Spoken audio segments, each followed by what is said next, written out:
Constructora Jaramillo, Ecomax Turbo, Alimento de Campeones, Ganadera 3E Esquivel, Repuestos y Herramientas de la Solución, Vidrios Balmor by Denis Valenzuela, Agroganadera Manchuila, Doctora Jessie Santa María y Mundo Rodeo presentan Protagonistas.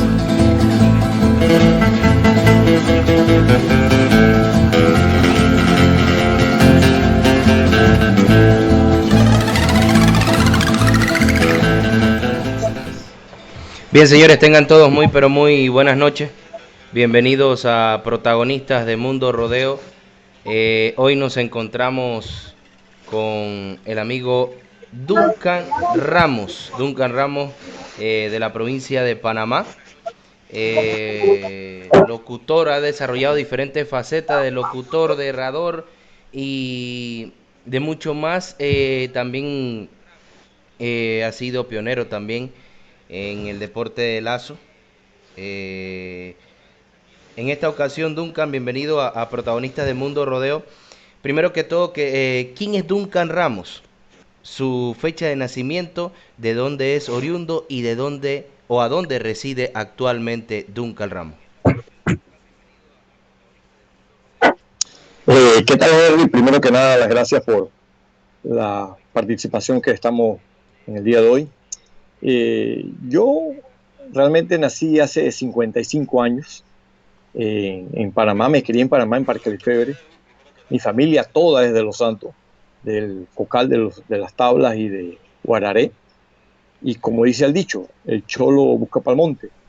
Yo fui criado en Parque Lefebvre, pero el rato que tenía libre siempre era buscar el campo.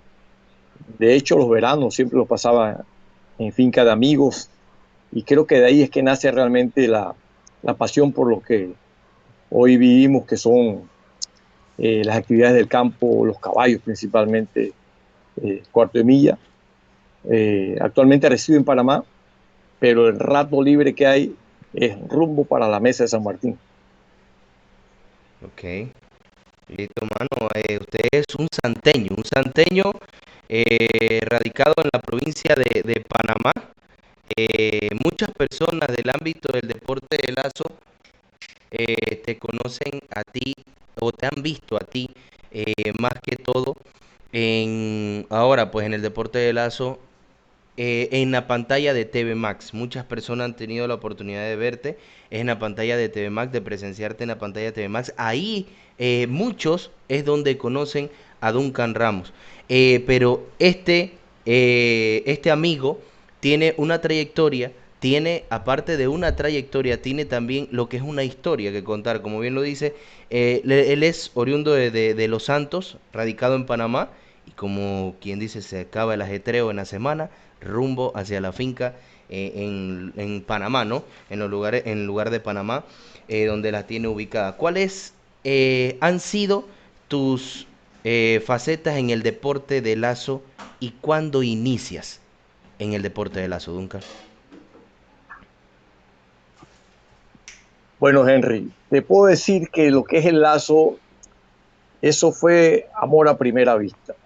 Yo pasaba los veranos en Cañita de Chepo, y allá fue donde realmente inició el deporte del lazo aquí en Panamá. Y teniendo yo como 10 años más aproximadamente, se organiza la primera competencia de lazo en la provincia de Panamá. Eso fue allá en Polín, en Cañita de Chepo. Y ese domingo yo tenía que viajar con mi papá para la ciudad porque habíamos pasado el fin de semana allá. Pero yo tenía todo planeado, que íbamos a pasar a ver la competencia. La verdad fue que nunca sucedió. Pasamos por la carretera y yo solamente vi el bullicio y me quedé con esa espina. Eso es lo que a mí me gusta. Y de ahí conocí lo que eran los caballos cuarto de milla. Te puedo decir que tenía como 12 o 13 años más o menos. Cuando yo vi el primer caballo cuarto de milla, me acuerdo, fue un caballo palomino arriba de un pick-up. Y yo pregunté por eso, iba con mi papá, y me contaron levemente lo que era el caballo cuarto de milla, de qué se trataba, las características, para qué se usaba y demás. Y wow, eso fue como, mejor que ese no hay. Y de ahí en adelante, pues en el momento que ya yo tuve la oportunidad de participar en sí, eso fue en el año 81, 82, gracias al amigo Olmedo Alemán, Coqui Alemán. fundó un equipo en Chepo que se llamaba Los Unidos. Y ahí empecé yo ya lo que era un listado de competencia. Sin embargo, yo anteriormente, como 3 años anteriormente, en la pista de los Tigres de Cañita, ellos practicaban todos los domingos, yo siempre estaba allá, en los veranos. Y yo me quedaba en la casa del amigo Franklin González, y él era miembro del equipo Los Tigres de Cañita, fundador de los Lazos en Panamá, ese equipo. Y él me llevaba a las prácticas, yo iba con él, y yo tenía un caballo de trabajo de la finca que era el que yo llevaba. Y aparte que el caballo no era de lazo, y yo no era experto tampoco, ni medianamente bueno para estar compitiendo. Sin embargo, el equipo sí practicaba, y como yo era de la ciudad, me miraban así, como quien dice, o sea, no te incluían dentro del grupo. Y muchas veces yo iba a verlos a practicar. Eso inicia allá en el 81, 82 por allá. Y de ahí acá, bueno, son 30 y tantos años que estamos vigentes en esto, y yo digo que ese es un mal necesario, porque muchas veces he intentado dejarlo, pero no he podido. Ok, ok, hermano, muy curioso. ¿Cómo queda Duncal como herrador? Herrador, oficialmente un herrador en la provincia de Panamá. ¿Cómo entra Duncal Ramos Bueno, a hacer esta labor? es como te comentaba anteriormente, eso fue una necesidad. Porque, ¿qué pasa? La primera vez que monto yo un caballo con herraduras, eso fue donde el amigo Luis Castillo, en Chepo, sentí la diferencia del andar del animal, era algo totalmente diferente al caballo ese que te anda siempre a dolorido las manos, qué sé yo. Y no era muy común que para esa área, estoy hablando de Chepo, Cañita, los caballos usaran herraduras. De hecho, se podían contar con las manos, con los dedos de las manos de los herreros. Uno era Coqui Alemán, Olmedo Alemán, padre, y el otro era Luis Castillo. De ahí más nadie erraba. Aparte de un colombiano que también erraba pura sangre de carrera para acá, para la mesa. Pero ¿qué sucede? Como la demanda era tan grande, Olmedo Alemán no era herrero profesional, él erraba sus caballos. Luis Castillo era un hombre sumamente ocupado. Y este señor colombiano, esto era un lío conseguir un herrero para los caballos. Eh, y el mismo Coqui me dice, hey, pero tú puedes aprender. Si yo aprendí, ¿por qué tú no? Y ahí me fui. Y las herramientas no eran baratas, ni son baratas ahora. Y fui comprando de una en una, de poco a poco, hasta que llegó un momento que tú sabes que yo voy a rayo mis caballos. Mis caballos no, porque no eran de mío, era de mi novia, eh, Maricel, que hoy es mi esposa, pues. Entonces yo comencé errando ese caballo. Yo creo que fui el segundo que usó caballos con herradura en la mesa de San Martín, porque el primero fue Juan Navarro, Chichín Navarro. Bueno, y de ahí ya empecé yo a errar, ya me comenzaron a buscar, y se llegó un momento que yo los fines de semana, como domingo, que era lo que agarraba para errar, porque trabajaba de lunes a sábado en la ciudad de un banco, yo el domingo me la pasaba todo el día errando. Ya, entonces yo llevaba un listado de los caballos que erraba, y el caballo tenía que durarle mínimo de 4 a 5 semanas. Si tú me llamabas a la semana 6 para errarte, yo te erraba, pero te cobraba $5 más. Porque había muchos que querían dejar el caballo 2 meses con herraje. Y cuando tú ibas a errar ese caballo, trabajar al doble. Y Correcto. como te dije, por necesidad, tuve que empezar a errar. Y así me mantuve casi por 15 años errando. Y fue un extra, ¿no? Fue un extra que cayó pues en ese preciso momento. No, definitivamente que era una ayuda muy grande, ¿no? Yo te digo que si en ese tiempo yo erraba $20 el caballo, y lo mínimo que se erraba un domingo eran 6 caballos, era lo mínimo que se erraba. Ok. Eso era lo que te iba a preguntar, cuánto era cuánto se cobraba en el herrar un caballo. Hoy en día, ¿en cuánto está? Varía mucho, pero lo mínimo Ajá. que están cobrando ahorita mismo son $20. Casi no se encuentra. Pero yo conozco herreros que te cobran 40, $50 por herrar un caballo, y el trabajo es el mismo. Ok, listo. Fuiste entonces, como bien me hiciste una biografía de tu vida, herrador, ahí nos comentaste cómo se dio esto, esta necesidad más que todo, ¿no? En Panamá. Y bueno, en tu hora libre, en tu tiempo libre, lo dedicabas y errabas de 4 a 5 o 6 caballos, como bien los comunicas. Ahora, ¿En cuántos campeonatos de lazos has participado y con qué provincia?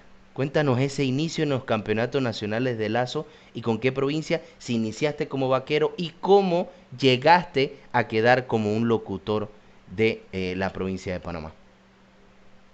Como soguero Ajá. participante en Nacionales de Lazo, yo participé en 2 campeonatos y los dos aquí en Panamá. Uno en el primer campeonato de Lazo que se hizo en Tanara y el Ok. otro en el segundo campeonato de Lazo que se hizo en las Américas, que de hecho creo que fue el último, porque en las Américas se hicieron 2. Y Ok. clasificado por la provincia de Panamá, sí he clasificado en 4 ocasiones. De hecho, la primera vez que Panamá quedó campeón, eso fue en Coclé, eh, fue la primera vez que en la provincia se hacía una eliminatoria como tal, porque siempre se habían hecho eliminatorias, pero era por invitación. ¿Cómo se hacía? Bueno, se invitaban 3 de un equipo, 4 de un equipo, 5 de otro equipo, y se reunía un grupo de 30 a 35 sogueros y eso eran los que iban a eliminar. Por insistencia de Coqui Alemán, que mucho tuvo que ver en eso, fue cuando realmente se realiza una eliminatoria abierta en la provincia. Se tiraron 40 lazos en distintas fechas, obviamente, y esa eliminatoria no creo que llegaron más de 50 sogueros, pero ya era abierta, ya era el que quería. ¿Me explico? Entonces, se elimina un poco o ese círculo cerrado que había para los vaqueros estrella. Y de hecho, en ese eliminatorio hubieron muchas sorpresas de vaqueros que siempre iban a Nacional y ahí no figuraron. En cambio, entraron otros que ni idea tenían que podían figurar. Yo entré en ese lote, sogueando ese año, y por cuestiones personales yo no pude participar no pude asistir al campeonato en Coclé, y fue el primer campeonato de la provincia de Panamá que realiza de los 3 que tuvo. Y algo más significativo de ese campeonato, que era la primera vez de la historia de los campeonatos de lazo que un equipo que no fuera Veragua o Chiriquí quedaba campeón. O sea, Panamá rompió esa hegemonía que había entre Chiriquí y Veragua, porque siempre era Chiriquí y Veragua, eso ahí no había más nada que hacer. No, bueno, en ese campeonato Panamá rompió eso y de ahí, bueno, todo lo que se sabe de ahí para acá. En Bocas del Toro, el primer campeonato que se hizo en Bocas del Toro también yo eliminé aquí en Panamá y también clasifiqué para ese campeonato, pero ahí habían otros temas y el principal tema de esa ida a Bocas del Toro era el económico. O sea, Exacto. yo no podía, como te digo yo, patrocinarme esa ida, porque en esos tiempos, ahora se le da prácticamente todo al soguero. En esos tiempos, de amalita el transporte del caballo. De ahí para adelante tenías tú que ver cómo te las arreglaba. Yo no pude asistir a esa Boca del Toro. Y por supuesto que los que clasifiqué aquí en Panamá, eso sí no me lo perdía. Ojalá pudiera ir en taxi, pero yo iba a ese campeonato. Exacto. Ok. El inicio entonces, ¿en qué año? Locutor, Ajá, el locutor ahora. lo que me decías el locutor, sí, bueno, la locución nace una competencia que estamos realizando el equipo de los Unidos, que era el que yo pertenecía inicialmente, en las Margaritas de Chepo. Teníamos todo organizado, o sea, todo era, pero como siempre pasa algo, en las competencias de lazo tú te arreglas algo y falta el hilo del FAO. Lo principal, bueno, a nosotros ese día nos faltó el locutor, o sea, la persona que iba a llamar a los equipos, que competía, que el listado, qué sé yo, no teníamos a nadie. Cada equipo, no cada equipo, algunos equipos tenían locutores de ellos, pero el del que organizaba la fiesta, ahí no había nadie. Y nos quedaba así, me dice Luis Castillo, bueno, hágalo usted, ¿verdad? Hombre, agarré el micrófono y comencé a llamar, y de ahí para adelante la cosa me quedó gustando y hoy en día, bueno, seguimos en eso, ya que el rendimiento de los lazos hace mucho tiempo que eso se quedó atrás. Ok, pero siempre tiras los lazos en unas que otras prácticas. Hemos podido ver por ahí también. No, definitivamente que siempre tengo un caballo, siempre he tenido un caballo de lazo en la casa y de barriles eso no puede faltar. Y claro, siempre que haya competencia yo asisto y voy y más que nada, ya más que nada me gusta es ver, observar los muchachos nuevos cómo lo hacen, porque el estilo de sogueo, el estilo de corretear un ternero, inclusive los caballos han evolucionado tanto que ya mejor se le deja a los pliqui pliqui y a estos muchachos que con los ojos cerrados amarran. Correcto, correcto. Duncan, ¿has sido locutor solamente de la provincia de Panamá? Bueno, no. El primer campeonato que ganó la provincia de Los Santos, que Ok. hoy es todos sabemos quiénes son los Santos hoy en día, y te voy a echar un cuento un poquito más atrás. Los Santos era una de las provincias que primero invitaban todas las fiestas, organizaciones, pool. ¿Pero por qué? Porque Los Santos era el equipo que más cooperaba en consumo en una fiesta. Esa gente iban era a fiestar. Esa gente, Los Santos era maleta. Los Santos no figuraban ni por ahí cerca. Pero ellos iban era a fiestar. En el Campeonato de las Américas, el primer campeonato que se hizo en las Américas, llega el equipo de Los Santos. En esos tiempos no había tantas restricciones como existen ahora, que no es que las critico, son buenas, pero en ese tiempo no habían. Pues. Y Los Santos llega sin locutor del equipo. No tiene locutor. Y Jim Montenegro era el director. Y yo conozco, bueno, somos hasta familia.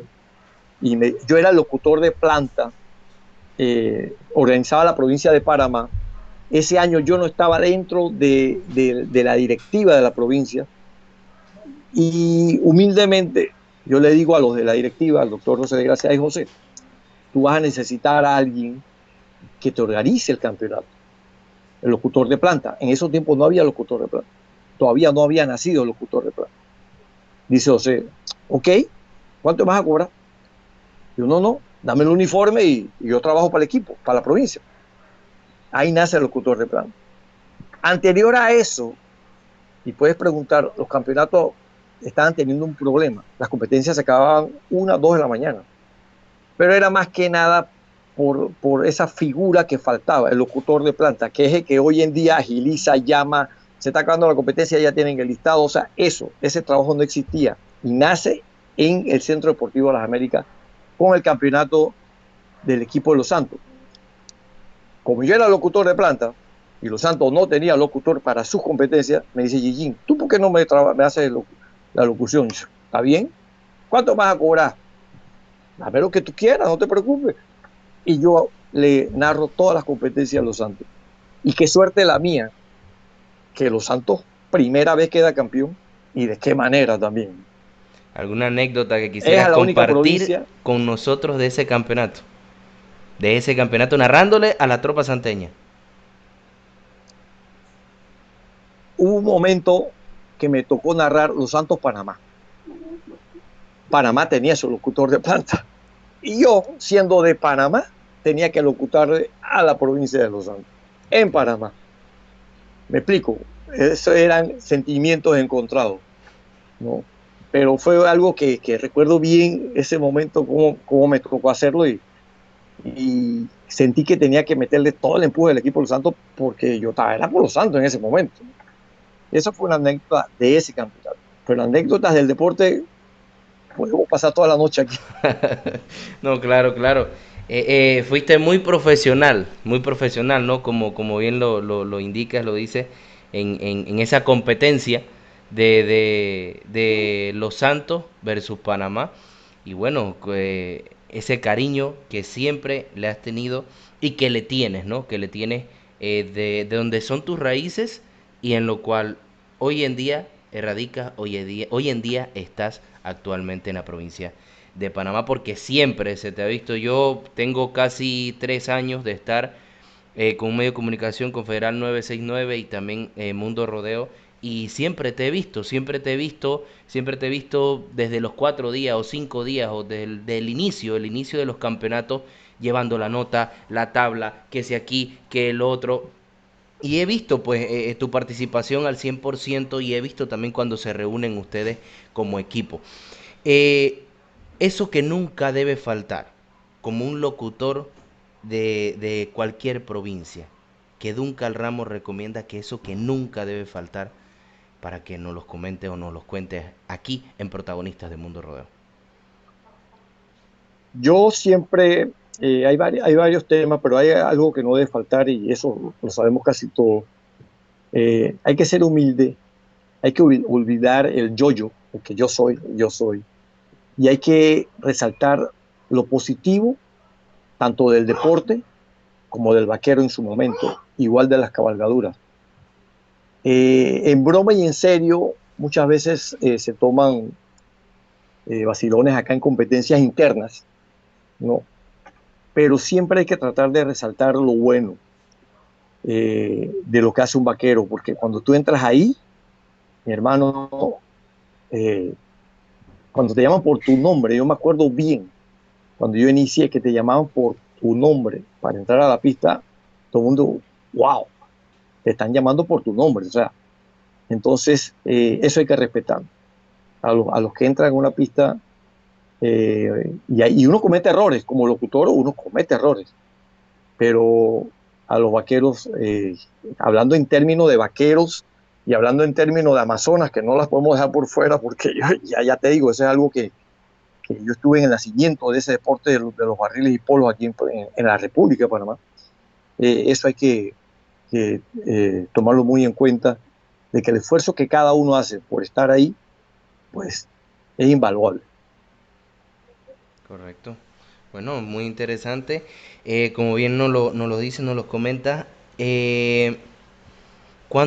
¿Cómo fue ese inicio, como bien nos dice ahorita, de lo que es en esto de ese deporte de Amazonas y barriles y polo? ¿Cómo fue ese inicio de un Carl Ramos en en esta rama del deporte de lazo?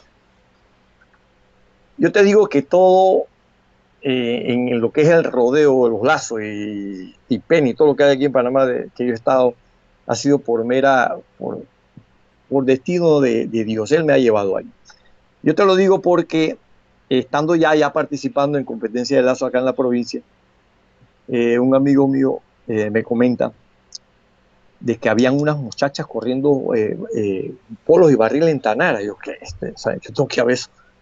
Y sí, efectivamente, era la primera vez que se hacía una competencia de barriles y de polos en Panamá, cuando vienen unas muchachas de Chiriquí, entre ellas Otis Citón, la que hoy es esposa de Nenito Citón, Nenito Vargas, perdón, eh, vienen a competir a Tanara. Y acá en Tanara había un grupo que casi todas eran familias, salvo dos o tres, entre las cuales estaba mi esposa, las hermanas, las primas, Zaira de Gracia, que debes conocerla. O sea, era un grupo grande, Doris Castillo, eran como 8 o 9 que empezaron ese deporte aquí en la provincia y se ponen a competir en contra de las chiricanas. Mira, les han dado una trapía, que para qué te cuento. Por supuesto, Chiriquí ya tenía, no mucho, tenía como un año de estar practicando antes, cuando vinieron acá. Y de ahí yo conocí a Maricel, que es mi esposa, pues. Y claro, si ella iba a la competencia, yo tenía que ir. Tanto así que era que yo la llevaba. Entonces ya yo me fui involucrando. El ingeniero Carlos del Cid fue el que realmente impulsó o le dio el inicio a ese deporte de las Amazonas aquí en Panamá. Y en ese momento había una novela, no sé si tú recuerdas de eso, había una novela que se llamaba Las Amazonas, que era muy famosa la novela en Panamá. Y por supuesto, ¿qué nombre le iban a poner al equipo si no era Las Amazonas? ¿No? Exacto. Pero ellas corrieron como 8 años que no tenían reglamento, sino que ponían los tanques, hacían la competencia y los cronómetros eran como los que usamos en los lazos. Así eran los cronómetros. Hoy en día son digitales, pantalla, mucho más exactos, ¿no? Pero en ese momento eran digitales, se ponían tres cronometristas en la raya y ahí a ver quién era el que sacaba el mejor tiempo. Así inició ese deporte de las Amazonas, ¿no?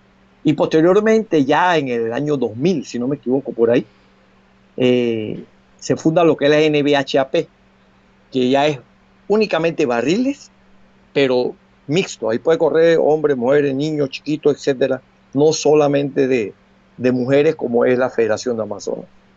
Y yo he estado involucrado tanto en el nacimiento de las Amazonas como Amazonas, después como federación, y en el nacimiento de la PQH, que fue iniciativa de la doctora Mireya Muñoz. Ok. Eh, Nos dices que más que todo el compartir con la familia es lo que te hace Así es. llegar a conocer esta disciplina del deporte o del rodeo, ¿no? En Panamá. Cuéntanos ahora un poco cómo, cómo nos nace eso de querer aprender, eso de ilustrarte, eso de buscar información cuando en aquel entonces no existía este medio de comunicación de las redes sociales, donde tú posteas algo y cualquier cantidad de personas la puede ver y uno la guarda, la tiene a un lado, la usa como fichero de este, hijo de este y lo otro. En aquel entonces se tenía que ir a la finca de la persona y conocer ese librito, conocer esa genética de ese caballo. Cuéntanos de esa historia o de eso que es algo que a ti te apasiona tanto, tanto en el deporte de los lazos, porque no hay caballo que llamas o al vaquero que llamas a la pista que no llamas por la línea que viene este caballo. ¿Qué línea trae este caballo? Bueno, ahí hay varios factores y como voy te repito, es coincidencia de la vida. Primero que nada, que sí me apasiona desde el primer momento que yo supe lo que era un caballo cuartemillo.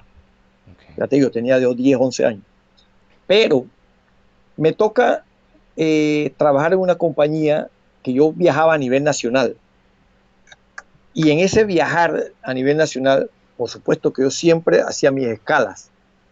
Y yo preguntaba y me metía en la finca de Jorito Araúz, que era uno de los pioneros del caballo cuartemilla aquí en Panamá. Yo iba donde Ricardo, yo iba donde Calingo. O sea, yo donde había un caballo que tuviera eh, algo de genética o de nombre o de fama o lo que sea, yo iba. Entonces ahí me fui grabando los nombres, me fue gustando la cosa. Y había una diferencia entre un buen caballo y un caballo mediocre. Y a mí me gusta lo bueno, como a todos creo que nos gusta lo bueno. Entonces ya yo tenía, no había el internet, no había el WhatsApp, pero yo tenía el carro. Yo me la pasaba viajando. Y yo, cada viaje que hacía, yo tenía que visitar fincas. Muchas veces me tomé chascos porque yo llegaba y, hola, y nadie salía, yo iba entrando y cuando menos salía un perro a corretearme. Entonces ya yo tenía que ver qué hacía, ¿no? Inclusive el hijo del caballo Pontelejo, del ingeniero Don Luis Montenegro, padre, nació la primera cría en Campana, la tenía en Campana. Y yo voy a preguntar por el potro. Sí, allá está en la manga. El potro tenía años y 15 meses por ahí. Y me meto yo a ver el potro. Y ese caballo me ha pegado una corretía que si yo no hubiera estado cerca de la cerca, a distancia, todavía estuviera dando colmillo. O sea, ahí nace eso.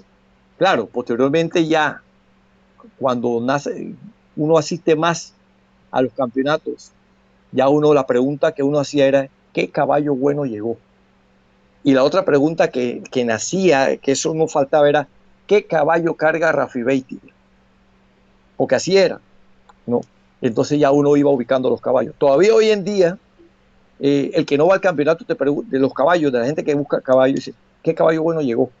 Entonces ya tú comienzas a mencionar que si la yegua de Rey, que si el caballo Carlos Lee, entonces, me explico, ¿no? Y cada caballo nuevo que llega a la República, no sé por qué, pero yo me entero. Exacto. ¿Qué caballo recuerdas tú, o si tienes en mente, no exactamente, pero cuáles caballos, como bien me comentaste ahorita, Rafi Beitia, cuáles caballos le has conocido tú o le viste tú a él montar en un campeonato nacional de lazo? Como bien decía, ¿qué caballo trae Rafi Beitia? ¿Qué caballo trae este? En ese entonces, ¿qué caballo más o menos conociste tú?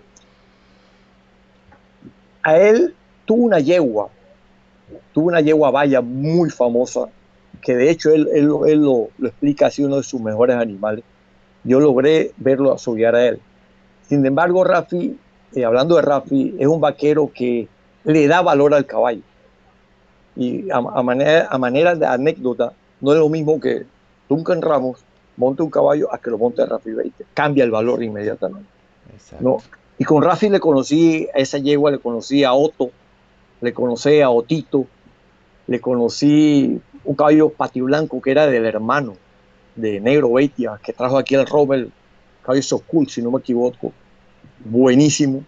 Le conocí a Fusil, el hijo de Nevado, que fue uno de los últimos que tuvo, que era un caballo palomino. Eh, y ya te digo, eso es quedándome corto, porque es un hombre que es un vaquero. Hoy en día existen vaqueros y existen competidores que son dos cosas diferentes. Que el deporte nace es por la necesidad de que el caballo que tú usabas en la finca, que lo tenías bien cuidado, lo usabas para competencia. Hoy en día son pocos los caballos, o muy contados los caballos, que trabajan en finca y van a competencia de lazo, ¿no? O sea, todo ha cambiado, todo ha evolucionado, y pienso yo que para bien, no es que lo critico, sino que cada uno vive su momento. Exacto. Eh, ¿Algún caballo? Te decía, Ajá. te decía algo, te iba a comentar algo. Tanto era así que en las competencias de lazo, hoy en día no es así, por supuesto, pero en las competencias de lazo, tú llegabas en la mañana, temprano, 9 de la mañana, 10 de la mañana. Las muchachas corrían barriles o polo, una de las dos. Hacías durante el día 5 competencias hasta el mediodía. Las muchachas volvían y corrían ya sea polos o barriles, una de las dos disciplinas, con el mismo caballo. Se terminaba el día de competencia y si se terminaba a tiempo, porque no había luces, o sea, temprano, se hacían carreras parejeras en la carretera que era de piedra. O sea, el mismo caballo era para todo, era la misma silla, era la misma gualtrapa, era el mismo freno, o sea, era una sola cosa. Hoy en día, te lo digo yo que cuando mi hija montaba a lagarto, yo lagarto muy poco lo pude montar porque ella era la que lo montaba. O sea, es para una sola cosa y el caballo sale y le echan fresco y agua y no sé qué. Yo me pongo a ver cómo cambia todo, ¿no? Exacto. Así mismo nos lo comentó Fernando en la entrevista la anterior. Me comentó que la yegua que él usó era la yegua que usaba la hermana también. Entonces, Exacto. era algo que se veía tanto. Esa yegua llamaba mucho la atención porque la veía uno explosiva en barriles, por decir un ejemplo, y de ahí venía él y la montaba y se lucía esa yegua igual, o sea, y se adaptaba a cada una de las disciplinas las que le tocaba en el momento muy bien. Eh, un caballo que quisieras realzar en estos momentos. Quizás no existe, quizás ya no esté, que, que de tu mente nunca se te ha olvidado ese caballo. O sea, desde la primera vez que lo conociste o de la primera vez que conociste la genética de ese caballo, que quisieras realzar y compartir con nosotros aquí en este segmento de protagonista.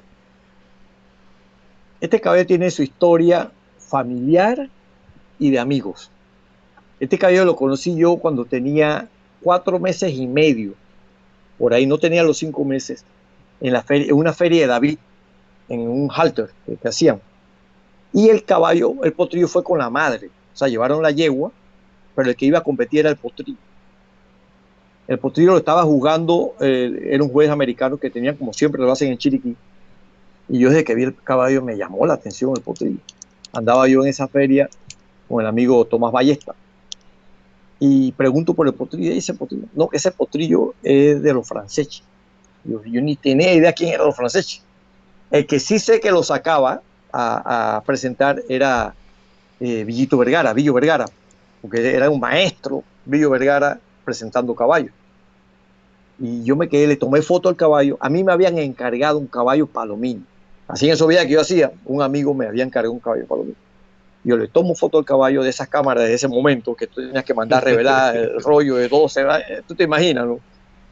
Y le enseño la foto, él vivía en Chepo. Yo mira lo que vi aquí.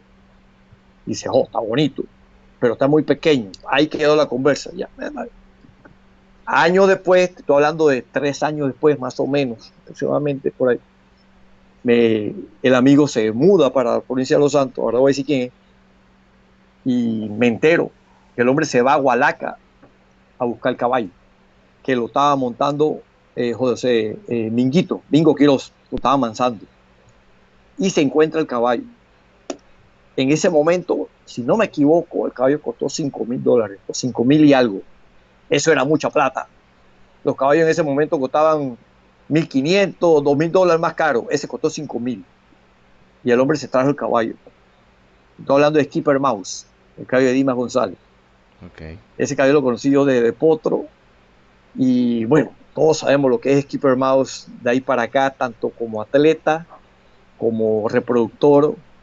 Ese caballo llegaron a ofrecer $50,000. Oh. Y Dimas González lo tuvo vendido. Y llegó el papá en ese momento y dice: caballo no se va, caballo se queda. Y la verdad que hubiera perdido si lo hubiera vendido, porque lo que sacó después de ahí fue mucho más. Oh. Ese caballo Skipper Mouse, yo lo vi hacer hazañas en la pista. Ese caballo quedó campeón en el Campeonato de los Santos. En las Américas, Dimas González padre quedó como el mejor soguero de la provincia de Los Santos. No que se ganó el individual, se lo ganó Rafi Beitia, si no me equivoco. Pero, y con Dimín González, que ha tenido mucho más trayectoria en el deporte de los lazos, porque Dimas le dejó el caballo al hijo, no, el campeonato le fue totalmente esquivo a Dimín, no, y no, nunca pudo lograr un individual ese caballo. Sin embargo, hizo hazañas en los campeonatos nacionales. Aparte de todas esas hazañas que hizo ese caballo, ¿alguna que quisieras compartir con nosotros? Y quizás hay personas que muchos lo conocen a ese caballo y hay otros que les interesaría quizás saber y conocer alguna quizás de esas hazañas, porque conocerá o escuchará o escuchó que hay un caballo de tal línea, de esa línea, que viene de esa línea, entonces ya más o menos saben de qué se está hablando. Ese era un caballo de línea de corte y aparte, neto. Okay. ¿No? Inclusive uno de los primeros, creo yo, pero nunca se ejecutó en eso de corte y aparte, porque eso vino ahora con la ola de los amigos venezolanos, que fueron los que nos han inculcado ese deporte de team penning y cutting aquí en Panamá. Ese caballo lo vi yo en la pista de la feria de Azuero. Dimín fallaron un lazo, lo falló, y ese Dimín, no sé si se le soltó o él la soltó, no, eso nunca se lo he preguntado. Lo que sí sé es que el caballo andaba con la rienda suelta y el ternero se devolvió a la esquina, y Dimín se concentró únicamente en recoger el lazo para tirar un reenganche, y cuando él armó el lazo, que levantó la cabeza, que buscó, el ternero del caballo lo tenía ahí, solito, sin que él tuviera que hacer más nada. Eso lo vio ese caballo. Oh, muy, muy, muy extraordinario, de verdad, porque caballo fuera de serie, como bien lo dice, muchas hazañas, y aparte de las hazañas, muchos hijos, como bien lo dice usted, hasta $50,000, ¿no? Llegaron a ofrecer por él. Sí, llegaron a ofrecer, me lo contó el mismo Dimas, no lo vendieron, y una noche, allá en la casa de Dimas, entonces nos sigue echando cuentos, nos pusimos en la molestia de sacar cuentas del caballo en producción, en cuanto a burrajes, otros vendidos, premios que se había ganado, qué sé yo, y estaba tocando $100,000 en ese momento. Y el caballo vivió como 8 años más después de eso. Imagínese usted. Bueno, ese es un caballo para resaltar. Exacto, muy extraordinario.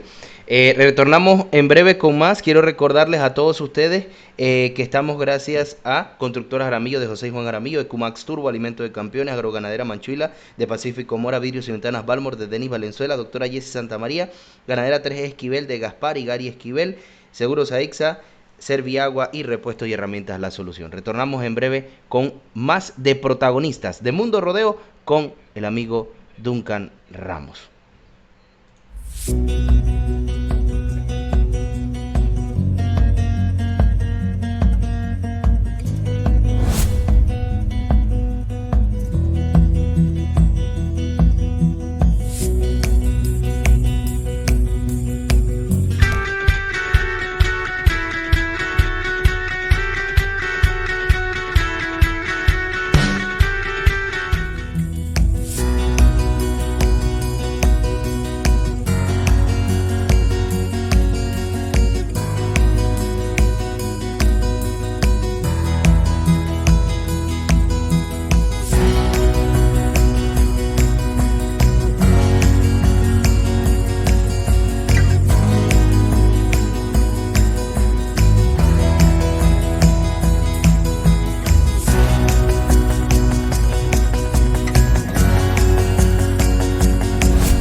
Bien, retornando después de este pequeño cambio comercial, más de 170 personas han estado en vivo en unos que otros momentos aquí compartiendo con nosotros en protagonistas de Mundo Rodeo. Retornando después de este pequeño cambio comercial en arroba Mundo Rodeo 5 en Instagram estamos en estos momentos. Duncan, resáltanos también o convérsanos también de esos caballos, esa genética que también mantiene usted en su hogar, para que nos los comente aquí en protagonistas de Mundo Rodeo. Mira, te voy a decir, yo he tenido la suerte, porque no le llamo otra cosa, de tener muy buenos caballos en muy poco volumen. Yo nunca he tenido más de 2 caballos en los establos propios, ¿no? Siempre he querido tener uno, pero nunca he podido tener uno. Siempre han habido 2. Pero caballos que realmente funcionaron y que destacan sobre los demás. El primero, no en orden de jerarquía, se llama Justice Lat, un hijo de Gesa Panamá Smoke, en una yegua Sunset, una yegua palusa. Este potro, yo voy a Cebadora Volante a ver casualmente caballos que me habían hablado de Gesa Panamá Smoke. Hey, yo tengo que ir a ver ese caballo. Y me fui allá a Cebadora Volante y entré. Cebadora Volante tiene una cartera por todo el medio y una manga por izquierda y una manga por la derecha. Cuando yo voy entrando, para echarte el cuento corto, hay un potrillo palusa a la derecha y otro potrillo palusa a la izquierda. Los dos no tenían ninguno más de una semana. Y cuando llego yo allá y comienzo a llamar, ¿quién sale? Junior Quintero, amigazo mío. ¿Y tú qué haces aquí? No, yo trabajo aquí, qué sé yo. Y hablamos, qué sé yo, y le pregunto por Smokey, me enseña Smokey, que no, todavía estaba moro, bien moro el caballo. Y me dice, le pregunto a Junior por el, hey, esos potrillos que están allá afuera, dice, son de los primeros que están naciendo de él. Yo, sí. ¿Y qué? Dice, no, hay unos que venden. ¿Cómo? Fuimos a ver, el potito tenía 3 días. Pasaba por abajo la mamá, tenía una patita virada hacia atrás. Y le pregunto yo, Junior, ¿y ese caballo, esa pata? Dice, eso no le hace, ese es... Me llevé el caballo, con yegua y todo, compré la yegua y el potrillo. En esos tiempos no había tanto problema de anemia para pasar divisa y un montón de cosas. La eché al camión y arranqué, así sin seguir sin nada. Me traje el caballo, lo crié en Tanara. Aquí en Panamá había una yegua muy, muy buena, se llamaba Bárbara, de Doris Castillo. Juni Quintero le tocó mudarse a Tanara por razones personales y le toca montarme el caballo. Él inicia montándome el caballo, después se muda a Chiriquí, yo le mando el caballo para Chiriquí 6 meses. Cuando yo tengo el caballo allá, me dice, oye, el caballo te lo quieren comprar. Yo, sí, vamos a venderlo, porque era un caballito, no era un caballo grande, era un caballito, blanco, Appaloosa. Cuando tú has visto Appaloosa realmente corredores, muy poco. No, vamos a venderlo, me dice Junior, tú puedes venderlo, pero yo te digo que no lo venda porque ese va a ser un caballo. No lo vendí, me quedé con el caballo. Recortando la historia, el caballo quedó primer campeón de Walking Cow Horse Junior en la Feria de David, compitiendo con caballos importados. El caballo ahorita mismo ostenta el récord nacional en barriles de la NBHAP, empatado con una yegua de Algis Barrios, mi sobrina Yasmín Barrios. Ese récord tiene 14 años y hace 2 años lo empataron, algo que eso es inédito. Cuando tú en la cifra de cronómetro tú pones 16.065 y salió exactamente el tiempo, eso fue, ¿no? El caballo fue 2 veces campeón de la NBHAP, se vendió para Costa Rica, regresó a Panamá, fue campeón en Lazo y Manea con el Lacho Zamudio. O sea, toda una historia. Y cuando se habla, tiene una historia también de bravo. El caballo era sumamente agresivo si tú lo tratabas mal. A la buena era lo máximo. Y bueno, ese fue Justice Lat. Ese marcó una época aquí en el área de nosotros. Y bueno, definitivamente que el otro gran caballo que tuvimos, lo perdimos ya hace 2 años, ese fue Lagarto Bon, que también tuve yo que ver ahí, porque cuando le iban a poner yegua a ese caballo, cuando iban a sacar el caballo, los primos Tali Navarro y Beto Navarro me preguntan, oye, ¿qué caballo para estas yeguas así? Yo averigüé, qué sé yo, bim bom, se me ocurrió, ese es el caballo. Llevaron las yeguas, ya vi montaba súper viejo, feo, le pusieron las yeguas, parieron las dos yeguas, uno se murió de una semana y quedó lagarto. Entonces lagarto lo cría Beto Navarro, que fue el que realmente crió ese caballo. Y el caballo se cría en la planicie.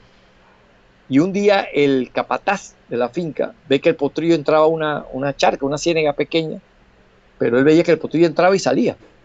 ¿Qué está haciendo ese potrillo ahí? Jugando ahí. Se asomó con mucho cuidado. ¿Qué pasa? Había una babilla, alguna babilla, ¿no? Es un lagarto hembra Ajá. Ujú. Babillo, el y babillo le he estaba conocido parida. yo. El babillo, porque Ajá, era ok, hembra, ok, porque ok. tenía pichoncitos. ¿Y Exacto. qué pasa? El potrillo cada vez que llegaba a la charca, la babilla venía y le abría la boca. Y salía el potrillo jugando con ella. Y el peón le dice a Beto, dice, ya habíamos bautizado el caballo. Él me había preguntado, yo, pone Big Bone, porque de chiquitito, desde muy nuevo, fue un potrillo grande. Pone Big Bone, dice el peón. No, Jorge, le dice, ese caballo no se llama Big Bone, se llama Lagarto Bone. Y de ahí quedó Lagarto Bone, que de hecho la fama de él sí fue bueno y todo lo demás, pero el que oía ese nombre no se olvidaba, era un nombre como muy, que marcaba mucho. Esos dos caballos fueron realmente, y Lagarto no lo monté yo mucho, casi nada, el que hizo flores con eso fue mi hija en los barriles y en los polos. Ok.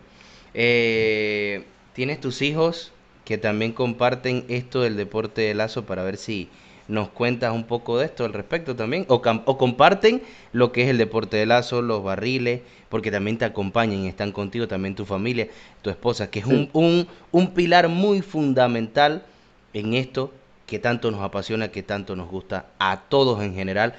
Más cuando se habla de que un campeonato que dura 3 4 hasta 5 días, oh, es muy bellaco y más tener ese aporte, esa voz de aliento ahí con uno y más si es la familia. Bueno, es lo que te decía, la suerte y la bendición de Dios. O sea, mi esposa fue fundadora de las Amazonas, yo le digo a Zaira, en 1903, siempre ha competido. Ya por cuestiones de responsabilidad y demás lo dejó, pero sigue montando. Sin embargo, mis hijos, tanto Kimberly como Dunkin, que es el varón, un poquito más mayor, un año y tanto más, Dunkin, siempre les ha gustado desde pequeño, pero ella mucho más necia por el amor a los caballos que él.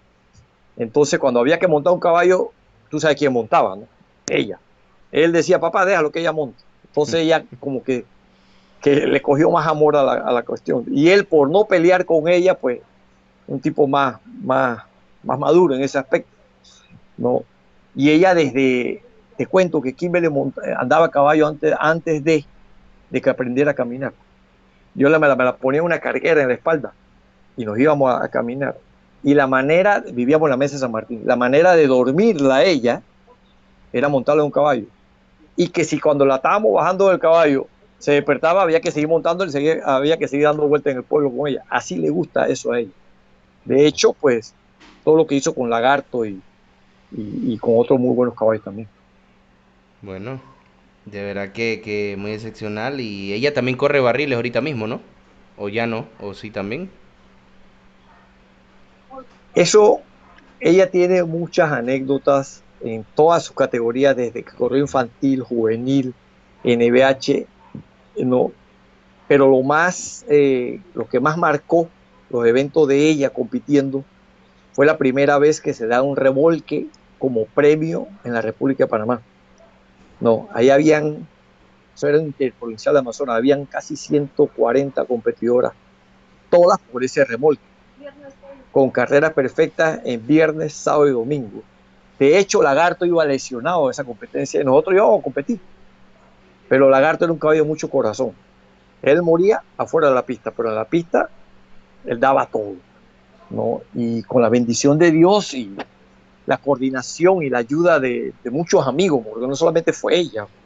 Y puedo mencionar a Alberto Carreño, que nos atendió de una manera sensacional. Marlin Suki tuvo mucho que ver en ese nacional, aunque ella estaba compitiendo contra Kimberly, porque era individual, ¿no? Fue ese premio de TV Max en ese interprovincial, eso fue en el centenario en Santiago, con respecto a lo que tú estás hablando de barriles y amazones y todo lo demás. El lazo Bueno, Ok. Listo, muy interesante. ¿Cómo llega Duncan Ramos a la pantalla, a la televisión, en ser locutor, describir el deporte de lazo, que sé que muchas personas, más en esto que ha agarrado mucho auge desde que se ha empezado, pues como quien dice, a televisar las finales, que antes solamente era la final, ya hoy en día van hasta desde las dos semifinales hasta la final. ¿Cómo se da la oportunidad? ¿Cómo llegas a la televisión? ¿Cómo llegas a narrar o describir un campeonato o una guerra que también te hemos visto, también describiendo guerra con TV Max y mucho más? sucede que ya TV Max había transmitido dos campeonatos, el de las Américas y en el Camping Resort. Esos fueron con Kendall Royo y Gary Falcón. Hicieron 2 años. Y en el 2000, eso fue 2007, 2008, si no me equivoco. En el 2009 me llama el doctor Manuel González, amigazo de toda la vida del doctor Manolín González, y me invita a participar en una transmisión de televisión. Realmente yo no he tenido problemas con el enfoque de cámaras, y yo le dije, como no, yo voy. Eso fue en Hualaca, si no me equivoco, en Hualaca. Y estaba Manuel González, Manolín, y me dice, no, lo que sucede es que necesitamos a alguien que me acompañe. Mike Carrera, que es el hombre eje de las transmisiones de rodeo en la República de Panamá, me dice, sí, necesitamos así, qué sé yo. Y me dan la oportunidad. Ahí hablamos y echamos cuentos y todo lo que se hace en una transmisión. Y quedé gustando principalmente al productor, porque de ese depende si tú puedes gustarle a todo el mundo, si al productor tú no, nada que ver. Y bueno, gracias a Dios ya me he mantenido desde el año 2009 hasta ahora, el último campeonato que fue ahora en Analpa, en Albrook. Y por ahora, pues, tratando siempre de hacerlo mejor. Mucha gente me dice, oye, pues si yo te escucho narrar en las competencias, ¿y por qué no lo haces en televisión? Pero es que narrar en competencias es una cosa y narrar en televisión es otra cosa, son dos cosas. Y no te creas, muchas veces se me sale esa emoción de las competencias de lazo, pero bueno, siempre vemos dos o tres que son los que nos encauzamos uno con otro. Son dos cosas diferentes. Listo. Eh, Mano, algo que quisieras agregar, algo más que quisieras agregar con Uf, nosotros. montones de cosas que agregar, pero hay algo que creo que no se va a repetir. Yo no sé si escuchaste del triple empate que hubo en una final de lazo en San Antonio, en Veraguas. Ese campeonato, eh, Veraguas era el campeón, era la gente de casa. De hecho, Veraguas tenía el individual con Carlos Mojica, ya. Panamá llega como un campeón que fue hace 5 años y Chiriquí siempre es Chiriquí, no olvídate. Entonces, ¿qué pasa? Se ganaron Veraguas, Panamá y Chiriquí. Y en ese tiempo no era el sistema como ahora de semifinales, sino que era por competencias ganadas. Y resulta que al final de todas las competencias hay un triple empate entre Panamá, Veragua y Chiriquí. ¿Qué hacemos?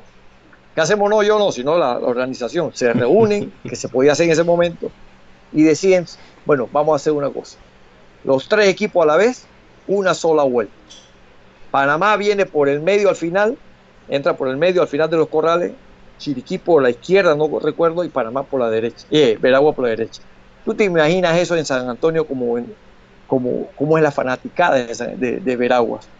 Con Veragua peleando el campeonato y como uno de los favoritos, ¿no? De hecho, Chiriquí fue el que le quitó el invicto a Veraguas en ese campeonato. O sea, la competencia se acabó a la 1 de la mañana. Yo estaba locutando por Panamá. Panamá abría por todo el centro de la pista. Al final tenía que entrar el vaquero desde el fondo de la pista. Y el primer soguero de nosotros era Gilberto de Gracia, el que abría. Y Gilberto de Gracia sale, y era una sola vuelta, 12 lazos. Gilberto sale y hace 2 segundos con FAO. Oh. En ese momento nosotros los locutores teníamos más libertad. Los fiscales todavía no nos tenían tan... Me explico, ya podíamos hablar más en ese momento, hasta pedíamos tiempo y todo lo demás. Ahora es pecado un locutor que haga eso. Y le digo yo a Gilberto, tienes 12 segundos, ¿te quedas con él o no? No, pregunto, le digo, no, yo le digo, ven a tirar el lazo nuevamente. Yo podía hacerlo como locutor, ahora no se puede. Me dice Gilberto, no, yo me quedo con él. Yo no te estoy preguntando, te estoy diciendo que vengas a tirarlo. Gilberto viene y lo tira y lo repite en 2 segundos clarito. La competencia fue tan reñida que al final de la pista había tanta gente que los terneros no podían entrar a los corrales, adentro de la pista. Por supuesto, Panamá no podía entrar a la pista, ¿no? Y para resumirte el cuento, Panamá fue campeón. Wow, yo creo que esa final no se va a repetir. Interesante porque, o sea, solamente era una sola vuelta, o sea, ahí lo que importaba era el mejor tiempo. Eso era el que se convertía en campeón, ¿no? Así mismo era, así mismo era.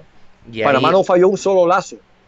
eso era como un pool, Eso era como un pool venir a matar o matar. Eran 12 lazos ahí, era 12 o todo o nada.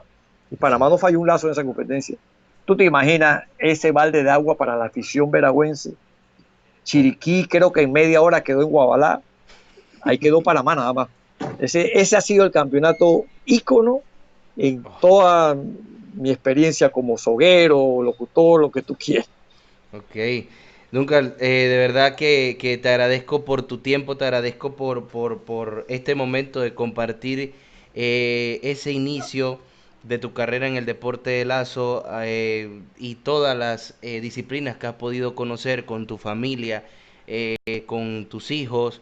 Y bueno, este es Duncan Ramos, el que ven, el que lo escuchan en TV Max cuando transmite un campeonato nacional de lazo. Duncan, solamente nos restan 1 minuto para que te despidas. Solamente, como siempre hago en las transmisiones, excusarme con todos aquellos que me solicitan saludos o menciones, ¿no? Y todo demás, pero definitivamente a todos no se puede complacer. Y gracias a ti, y te exhorto a que continúes con esto, porque esto le da vida al deporte que amamos, el deporte de los lazos, el deporte de los barriles. Listo, muchísimas gracias, hermano, que tenga buenas noches. Hemos llegado a la parte final de protagonistas de Mundo Rodeo, conociendo a Duncan Ramos. A Duncan Ramos, y le invitamos para el día viernes que tendremos a Cristén, la locutora de la provincia, que ha ido por Veragua, que ha ido por Darién en los Independientes y mucho más ahí a esta vaquera, y también ha sido pues animadora también de diferentes páginas, ha llevado diferentes páginas y mucho más. Hemos llegado a la parte final, será hasta el día viernes si Dios nos lo permite.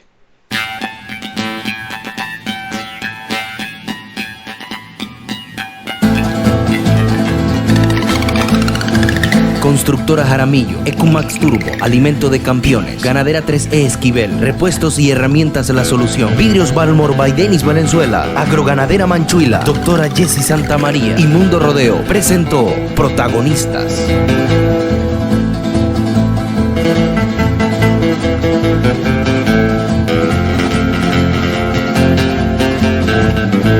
Hasta nuestro próximo programa.